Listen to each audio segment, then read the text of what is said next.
Bonjour à toutes, bonjour à tous. Ici c'est Nathalie Guérold, votre spécialiste du désencombrement et de l'épanouissement intérieur. Donc nous sommes là, notre rendez-vous habituel pour notre dialogue live dans le groupe Facebook Désencombre pour toi-même.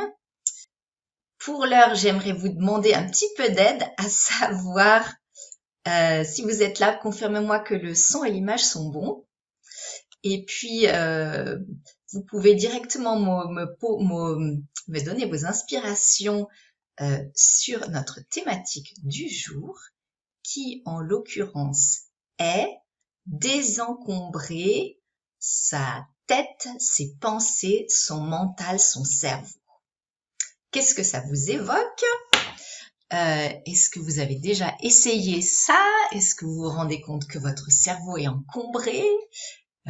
Comment vous vous sentez par rapport à cette thématique? Est-ce qu'elle encombre déjà votre cerveau ou est-ce que vous vous dites au contraire, oh oui, je crois que ça va faire du bien, il y a du boulot au niveau de l'encombrement du cerveau. Alors, pourquoi désencombrer son cerveau? Eh bien, en cette période où nous sommes tous confinés par le coronavirus et où un très grand nombre d'entre nous s'abreuvent de médias, de cadres, de ce qu'il faut faire, ce qu'il faut pas faire, de peur, de chiffres, de morts, de statistiques, de tests, de maladies. Voilà, il y a beaucoup de choses qui rentrent dans notre cerveau, des choses entre guillemets nouvelles. Donc, d'un côté, il y a cette fascination de notre cerveau pour la nouveauté, le spectaculaire. Donc, on ne peut pas s'empêcher, ou on a du mal à s'empêcher de regarder les médias, de s'abreuver de ces informations et de ces pensées, et en même temps, je ne sais pas si vous vous rendez compte, en tout cas moi je m'en rends très très bien compte que toutes ces informations nous drainent, nous angoissent, nous font perdre de l'énergie. Ça c'est une des premières sources et c'est la grande source en ce moment pour un très très grand nombre de personnes ici. C'est ces pensées négatives qui arrivent à nous, qui nous remplissent et puis qui tournent dans notre tête et qui nous plombent. Voilà. Une deuxième chose que vous avez peut-être vu aussi, qu'est-ce qui peut plomber votre mental, ce sont des personnes. Donc des personnes qui nous entourent, des personnes qui éventuellement relaient tout ce que les médias nous propagent en ce moment. Et puis il y a des personnes qui viennent vous encombrer le cerveau aussi par des discours, des thématiques qui ne vous intéressent pas du tout, qui tournent en boucle les mêmes histoires du passé, qui tournent en boucle sur leurs malheurs, qui tournent en boucle en général sur des choses négatives ou désagréables. Donc ces personnes contribuent à la pollution de votre cerveau. Et puis, je dirais une troisième source que je vois pour la pollution de notre cerveau, c'est nos propres schémas mentaux au cours de la vie. Donc ça se forme dans l'enfance, mais après on retrace, on re-rentre, on a nos petits mécanismes de pensée habituels. Quand on voit ça, on pense ça, on fait ça. Quand on vit cette situation, on ressent ça, on fait ça, on pense ça. Donc on a des automatiques, voilà, il y a un petit stimulateur et puis après il y a tout un schéma de comportement, mais surtout d'abord de pensée qui se met en route.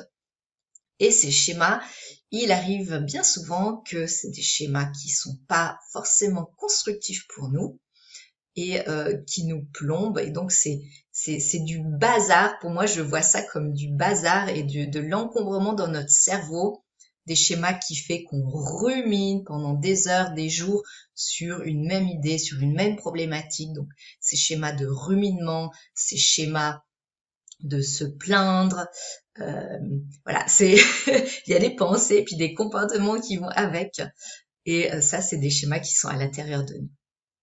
Voilà.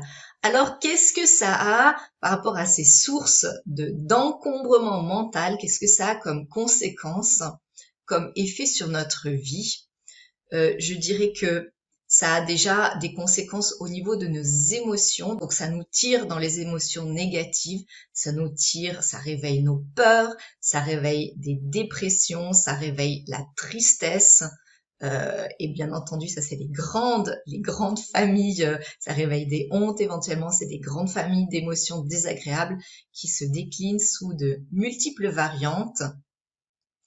Voilà. Et à ce stade-là, j'aimerais bien vous demander, pour vous, qu'est-ce que vous remarquez, parce que probablement vous remarquez que vous avez des pensées, du bazar dans la tête, et quand ce bazar se réveille ou quand ce bazar est actif, quelles sont les émotions, quels sont les états, dans quels états vous vous retrouvez ensuite.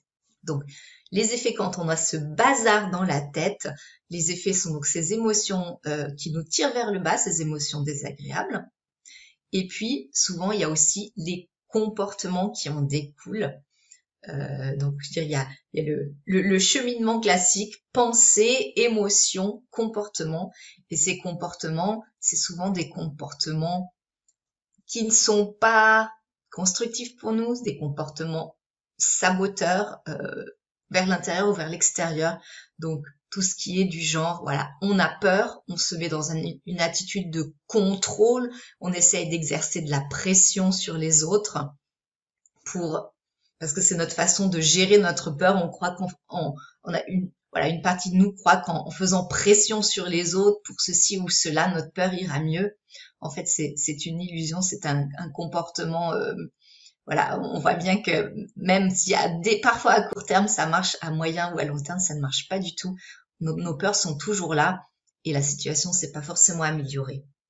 Donc, quand on fait pression sur les autres, on fait pression sur notre enfant pour qu'il ait une bonne note à l'école parce qu'on a peur qu'il redouble, on a peur qu'il ait une mauvaise situation dans l'avenir, on a peur qu'il reste à notre charge. Là, c'est le genre de comportements qui se mettent en place quand on a ce bazar dans la tête. On a aussi les comportements, voilà, des comportements de chantage qui se mettent en place, bien entendu, de façon plus ou moins consciente. Souvent, c'est inconscient, c'est pas notre volonté de faire ça, mais ça se met quand même en place. Et une fois que c'est devenu un schéma chez nous, et on a des comportements, par exemple, d'auto-sabotage, alors auto-flagellation, je suis nulle, j'y arriverai jamais, moi j'ai vraiment pas de chance avec ça dans la vie, de toute façon, moi j'ai ceci ou cela, j'ai tel handicap, j'ai telle problématique, et à cause de ça, patati patata, et donc c'est un auto-sabotage qui s'auto-engraine, on se comporte et on nourrit nos pensées. Donc en fait, on a des schémas de comportements qui font augmenter encore le bazar. C'est une spirale descendante qui fait, voilà, qui fait augmenter le bazar mental et qui fait aussi baisser notre énergie, qui fait baisser notre plaisir de vivre. Il y a peut-être certains schémas qui font qu'on s'auto-sabote. Par exemple, se faire du souci, c'est s'auto-saboter. Tout ce qui est voilà, charge mentale, c'est voilà, se faire du souci, c'est pour les problèmes. Charge mentale, souvent, c'est toutes les choses qu'on a encore à faire. Et donc, suivant comment on se comporte, ça rajoute aussi du poids à cette charge mentale. Alors, arrivé là, on a vu les sources de bazar mental. On a vu les effets que ça a. Et puis, j'aimerais à ce stade-là vous proposer des solutions. Voilà. Donc, les sources, les effets, les solutions. Donc, on va avoir des solutions de comportement. Si c'est les médias, je veux dire moi, ça fait presque 7 ans que je n'ai pas regardé les informations. Alors, je dois dire que là, depuis quelques semaines, 1 ou 2 fois par semaine, je regarde une petite ligne sur Internet, donc des petits textes, mais je n'ai pas regardé d'informations. Je crois que j'ai regardé peut-être 1 fois les informations en entier ces dernières semaines vu la situation. Donc là, je sens le besoin de me renseigner, mais je sens aussi que chaque fois que je me renseigne, mon niveau d'énergie baisse. Donc, je vois vraiment que c'est du bazar qui rentre et j'essaye de faire la juste valeur entre le nombre la quantité d'informations qui va me sécuriser, et à partir d'un certain moment, je me rends compte que ça me désécurise, que ça réveille des peurs en moi. Donc j'essaie vraiment de doser très très justement. Et d'une façon générale, je dirais qu'une solution pour se débarrasser du bazar mental et des peurs, c'est de couper, de diminuer drastiquement ou d'éliminer complètement les médias de sa vie. Et vous pourrez constater par vous-même, si vous faites le test, que ça fait vraiment du bien, et que si on remet un doigt d'orteil dedans, on se rend compte de la différence avec ou sans. Donc voilà, une mesure très concrète que vous pouvez faire, c'est ça. Si ce bazar mental qui arrive chez vous, c'est des personnes qui vous saoulent, qui vous plombent, qui vous mettent en vrille avec leur râlerie, avec d'autres comportements, et ben essayez tout simplement de limiter ces personnes, essayez de ne plus les côtoyer du tout si c'est possible. Peut-être qu'il y aura des amis, des voisins, des connaissances auxquels vous allez seulement dire bonjour de loin, et puis vous allez vous éloigner, et vous n'allez pas de façon active les inviter, accepter leurs invitations, organiser des choses avec eux, parce que ces personnes contribuent à votre bazar mental et émotionnel. Peut-être que c'est des personnes proches, donc vous ne pouvez pas les éliminer, mais à ce moment-là, vous pouvez aussi regarder où vous pouvez poser vos limites, des limites claires, vous aideront à endiguer le bazar mental qui va rentrer chez vous et à vous garder en bonne forme. C'est un des éléments de l'hygiène mentale et de l'hygiène émotionnelle.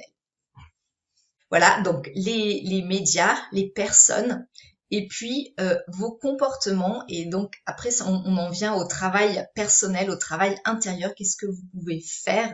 Et donc voilà, à ce moment-là, il y a beaucoup de méthodes de thérapie, notamment moi j'aime beaucoup les méthodes de thérapie énergétique. Ma favorite, c'est l'EFT, Emotional Freedom Technique, donc le tapping.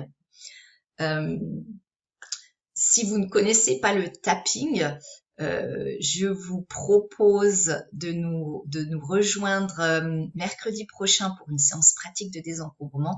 On va désencombrer ensemble, chacune de son côté, et chaque fois qu'il y aura des nœuds, des problèmes, des choses que vous n'arriverez pas à désencombrer au niveau matériel, mais cette méthode s'applique aussi pour la charge mentale, eh bien on fera ensemble une ronde de tapping.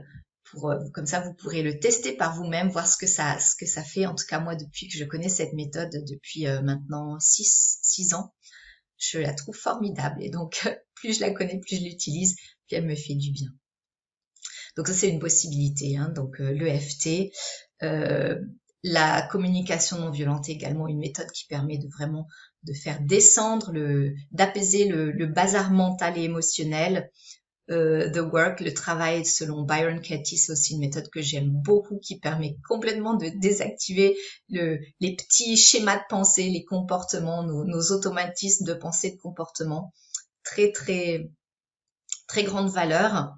Une autre, voilà, après il y a toutes les méthodes traditionnelles d'apaisement mental qui sont par exemple la méditation. Donc ça, je vous conseille d'essayer. Moi, je suis plus adepte de la méditation guidée ou de la méditation par le chant. J'adore faire des méditations de mantra ou des méditations actives, par exemple avec des mouvements de qigong, de vibrations, etc. Ça me correspond beaucoup plus. Et voilà, en mettant le corps dans une sorte de mouvement répétitif, comme dans un mantra, on a une sorte de cycle. Ça aide le corps à aller dans ce flux, dans ce mouvement, et à apaiser les pensées et le petit vélo mental. Voilà. Et puis une méthode que j'ai beaucoup pratiquée, que je pratique beaucoup toujours et qui est vraiment super utile, c'est la méthode des affirmations positives. Donc je vous propose juste là de tester ensemble avec une de mes affirmations positives favorites et qui pourrait vraiment bien correspondre. En tout cas, moi, je trouve qu'elle est très adaptée à la situation actuelle.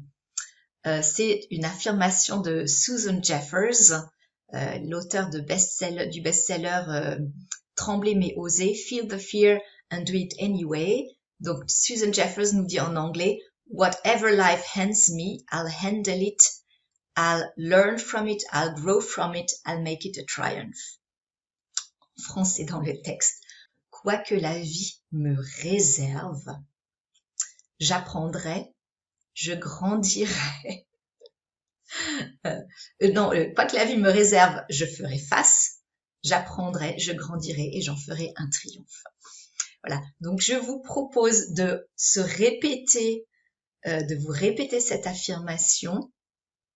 Je vous mettrai en commentaire, la carte d'affirmation qui correspond.